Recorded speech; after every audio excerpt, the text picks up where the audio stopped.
Welcome back everyone, I hope you are having a fantastic day. I certainly am, because today we're going to be working on the Supra again. We just came back from the big event where we displayed the Supra. It was one of the biggest car events in the entirety of Germany, so I was really stoked that we even won a trophy when we went there. Sadly not for the car, but at least for the decoration. We're going to be fixing some things about the Supra that are really overdue and that need to be fixed before we can get this car street legal.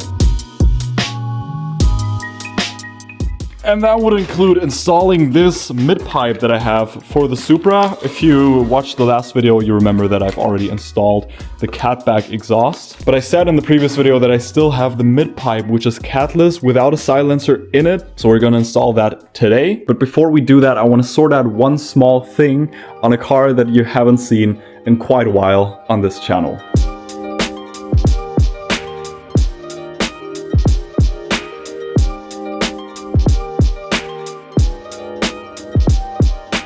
So I am currently having a bit of a problem with the RX-7, and that will be that once we actually hit full boost and then I let off the throttle, due to the fact that I don't have a blow-off valve installed currently, the boost basically just builds up between the turbo and the throttle body, which means that if there are any weak points in the system, like any loose hoses or something, it just blows them off cleanly, basically. And I have been struggling with these hose clamps for quite a while now, and last time when I went on the Autobahn, one of them even completely flew off once I let off the throttle after full boost. So we're gonna replace those hose clamps real quick so I can drive this car safely once again. So let's put some new hose clamps on. Let's go.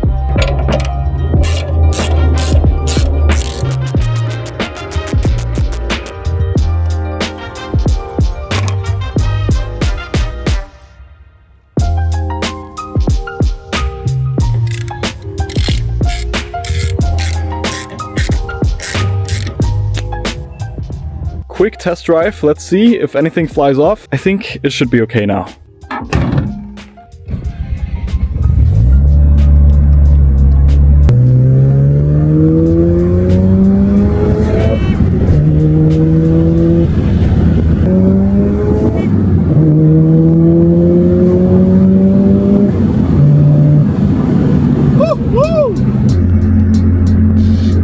Okay, I mean, so far it hasn't blown off any intercooler piping, so that's a plus. Let's get back to the shop and keep wrenching on the Supra, because it's almost the end of May and I really want to drive this car the rest of the season when it's still sunny here in Germany. So let's get back.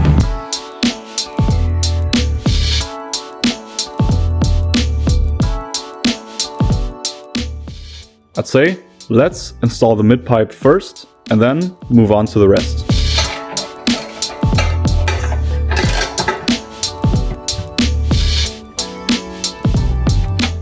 Okay, mid-pipe with the catalytic converter is out. Let me show you something real quick, because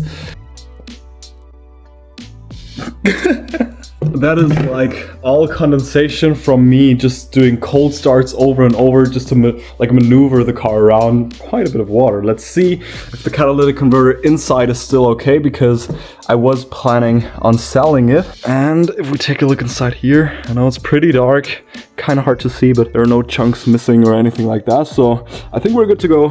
We're also definitely saving quite a bit of weight by installing the straight pipe right here. That catalytic converter is quite hefty, honestly, and there's still a second one that I need to remove real quick before installing the straight pipe, so quite a bit of weight underneath the car.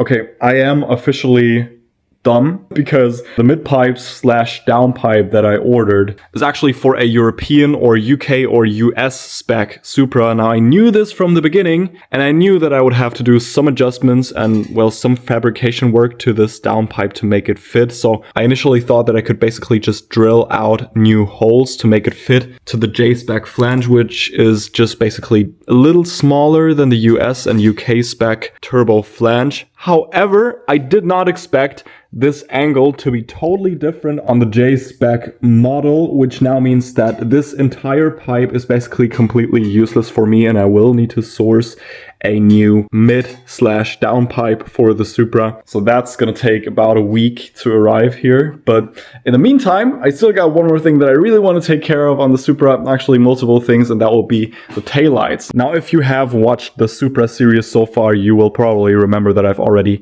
changed out all of the original bulbs for LEDs in the headlights and in the fog lights, as well as the turn signals in the front and in the rear. However, I did not change out the tail lights for LEDs because I didn't have fitting ones, but now I got some fitting ones. Let's put these in and see how they look.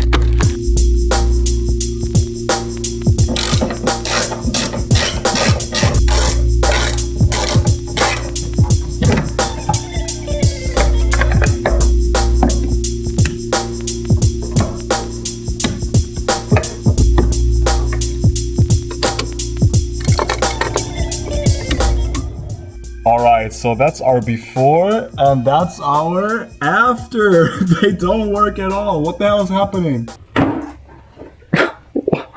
Why can't just for once like something fit first try? What's wrong? I don't get it. I mean, the blinkers work even though they're flashing way too fast, but... Okay, what about the brake lights? Do they work? Huh. Okay, so that works. You can still see the light bulbs right here and the LEDs right here. That looks so sick. That's like so bright and white. Looks so much better than this super outdated bulb right here, but like they have literally the same exact connector as the turn signal and the reverse light, so I'm kind of confused why they're not working, because I mean the brake light works, but like the tail light itself does not work for some reason. Also, a quick reminder for all of you, if you're enjoying this video so far, make sure to hit that subscribe button right now to not miss any future videos like this on the Supra, on the RX-7, on the Miata, and many more future projects.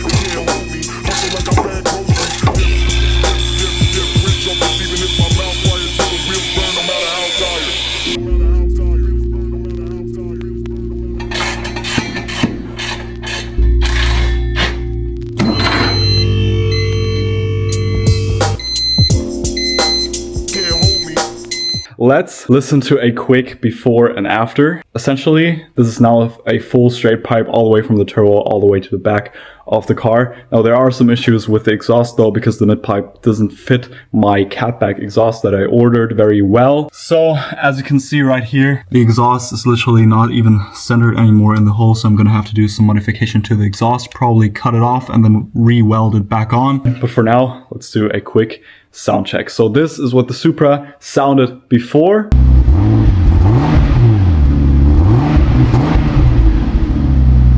And this is what it sounds now.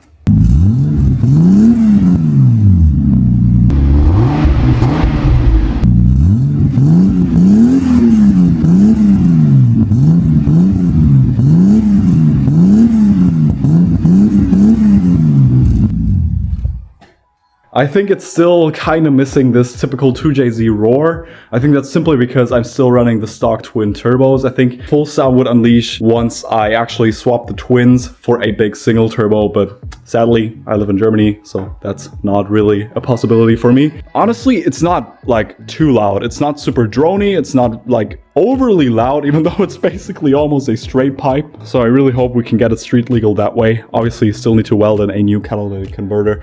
And I think I'm also going to weld in a resonator just to prevent the drone. But yeah, that should be able to be street legal. So I'm not too worried about it, but man, I can barely breathe. It just stinks so hard.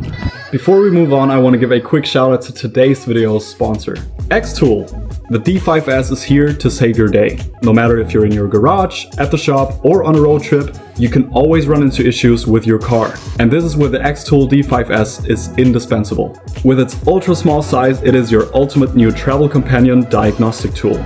Just toss it in your car and read the faults of your car on the fly, at home or anywhere you go. The D5S can not only read and clear faults, but it also offers extensive programming functions for your vehicle, such as O2 sensor relearning, battery calibration, steering angle sensor adjustment, and many more. And all of that in an ultra pocketable form factor.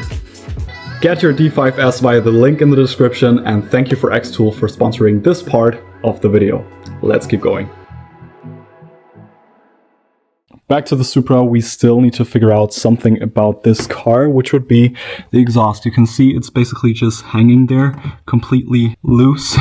So I now need to figure out a way on how to piece together an exhaust from the mid pipe all the way to the back. Now I have ripped out the catalytic converter from the RX-7, which is covered up right now, so waiting for its new owner. I ripped out this 200 cell sports catalytic converter, which is conveniently also street legal, which you can see by this number right here. So basically the length from this flange to this flange is exactly the same as on the Supra, so I should be able to just bolt it in, remove the middle resonator again, and put the catalytic converter in its place. So let's do that right now, and let's try to piece together some kind of exhaust solution to make this work.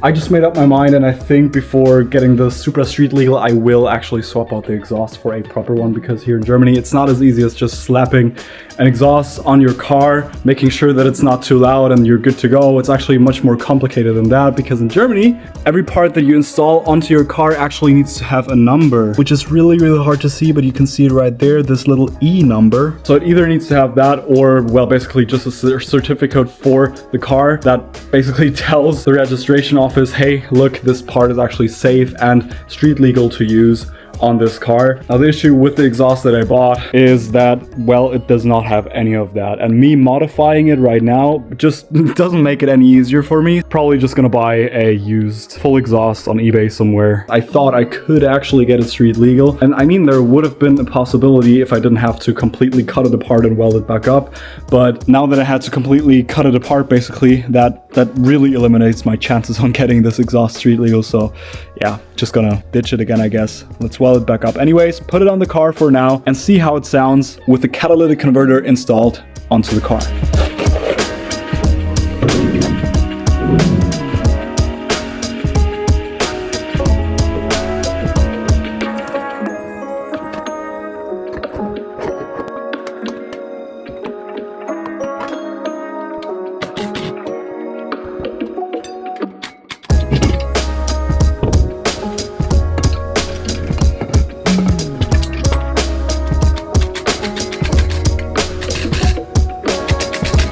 Alright, full exhaust is in. Our new catalytic converter from the RX-7 is also in.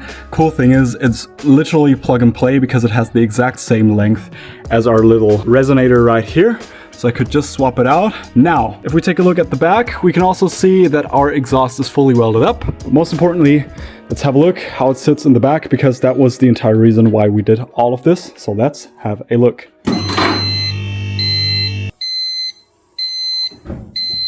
Please be good. Please be good. And hey, yeah, boy, would you look at that? It's not 100% centered, I guess, but it's almost there. It's good enough. And it's not hitting anything. Super nice. Ground clearance also looks super, super good. So I'm really satisfied with that. Now, as I said before, I will definitely go for a different type of exhaust because I'm not sure if I can get this street legal. So might as well go for one that is 100% street legal, because after all, that's my goal. I just don't want to have the Supra as a show car. I also want to drive it legally and properly on the streets. So probably need to get a different exhaust. But the cool thing is, I already found an exhaust that looks exactly like this, but it's actually street legal. So apparently this is a replica of an exhaust that is street legal for some reason, and it looks exactly the same, but it's just missing the number on it. Should have probably ordered that from the beginning, but anyways, let's have a listen to the Supra now that it has a catalytic converter installed back to it. So this is what it sounded like before with the straight pipe.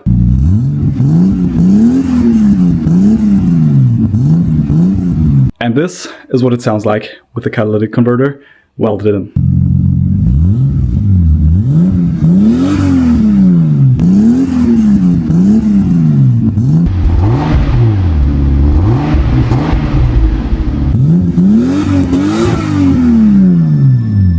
I don't know if my mind is playing tricks on me, but in my opinion, honestly, I think the catalytic converter actually made a huge difference in sound and actually improved the sound, in my personal opinion. Let me know in the comments below what you think about the sound, but I personally believe that it's a little more raspier than it was before. So, I mean, I'm really stoked about that. And in general, I really gotta say we made huge progress today. Finally got a full working exhaust system on the Supra.